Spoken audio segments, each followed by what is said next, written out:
هو انت عمرك سألت نفسك سؤال وجودي مهم جدا؟ ليه البيتزا بتيجي مدورة وتتحط في كرتونة مربعة لا وبناكلها مثلثة؟ السؤال ده ملوش اي علاقة بموضوعنا النهاردة، بس اجابته هتفاجئك وهقولك عليها في اخر الفيديو. خليك معايا وركز معايا عشان اللي جاي ده فيه فلوس. يا صاحبي احنا عايشين في زمن لو موبايلك مش في جيبك انت حرفيا كأنك ماشي في الشارع من غير هدوم. التطبيقات بقت هي اللي ممشية حياتنا، بتصحيك من النوم وتطلب لك اكلك وتوصلك مشاوير، حتى بتفكرك تشرب ميه.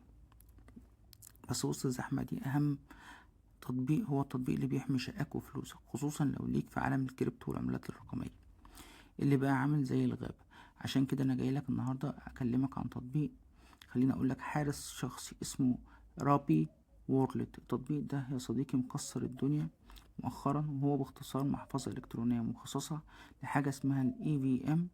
يعني ايه؟ يعني اي شبكة بتشتغل بنفس لغة برمجة الايثيريوم، البلوجون، الافلانس او البي ان بي وغيرها. المحفظة دي بتشتغلها اعتبرها مشترك كهرباء،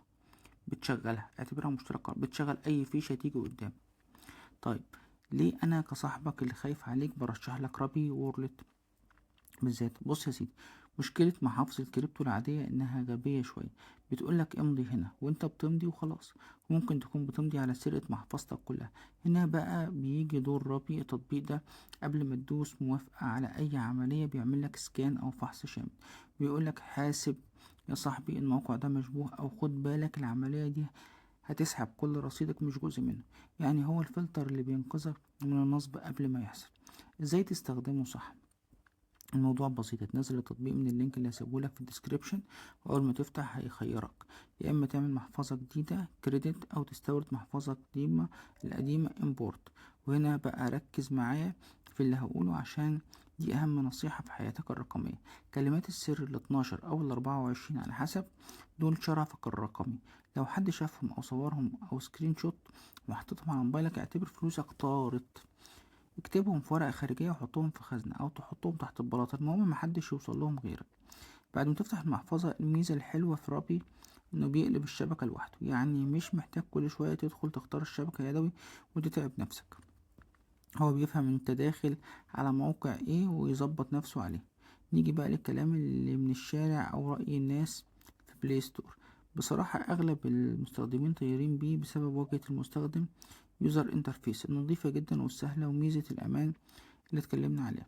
الناس بتحس بونس وأمان وهي بتستخدمه. لكن عشان نكون صراحة ومخبيش عليك حاجة، في بعض الناس اشتكت ان نسخة الموبايل لسه فيها شوية تهنيج بسيطة مقارنة بنسخة الكمبيوتر، وساعات التحويلات بتاخد وقت أطول سنة. بس المطورين شغالين تحديثات ليل ونهار عشان يحولوا المشاكل دي ويحلوها. السؤال اللولبي بقى هو المطور بيكسب ايه طالما التطبيق مجاني؟ يا صاحبي في عالم البيزنس مفيش حاجة ببلاش غير النصيحة. المطور هنا بيكسب بطريقة ذكية وخفية مشروعة. لما حضرتك بتعمل تبديل عملة سوايب جوه التطبيق نفسه، هو بياخد نسبة صغيرة جدا كرسوم خدمة. يعني هو بيسهلك الدنيا بدل ما تروح منصة خارجية، ومقابل الراحة دي بياخد عمولته.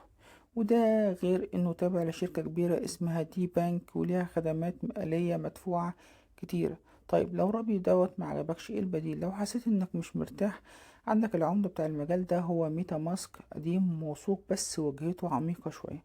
وفي كمان تراست وورلد، وده سهل جدا وشعبيته كبيرة. بس صدقني ميزة فحص الأمان اللي قلتلك عليها اللي موجودة في رابي مش هتلاقيها بنفس القوة في غيره. في النهاية يا صاحبي التكنولوجيا معمولة عشان تخدمنا مش عشان تسرقنا. استخدم تطبيقات بذكاء وما تدوسي على أي لينك مجهول حتى لو جاي من أخوك. نرجع بقى لسؤال البيتزا. البيتزا مدورة عشان العجينة بتتفرد أسهل كده بالشكل أو بالطرد المركزي، والكرتونة مربعة عشان تصنيعها وتخزينها أسهل وأرخص من المدورة، وبناكلها مثلثة عشان الطريقة الوحيدة اللي تضمن إن كل قطعة فيها يكون حرف مقرمش وتوزيع عادل للحشو. شفت بقى إن كل حاجة ليها سبب؟ يلا بقى نزل التطبيق وجربه وقولي رأيك في الكومنتات. سلام يا كبير.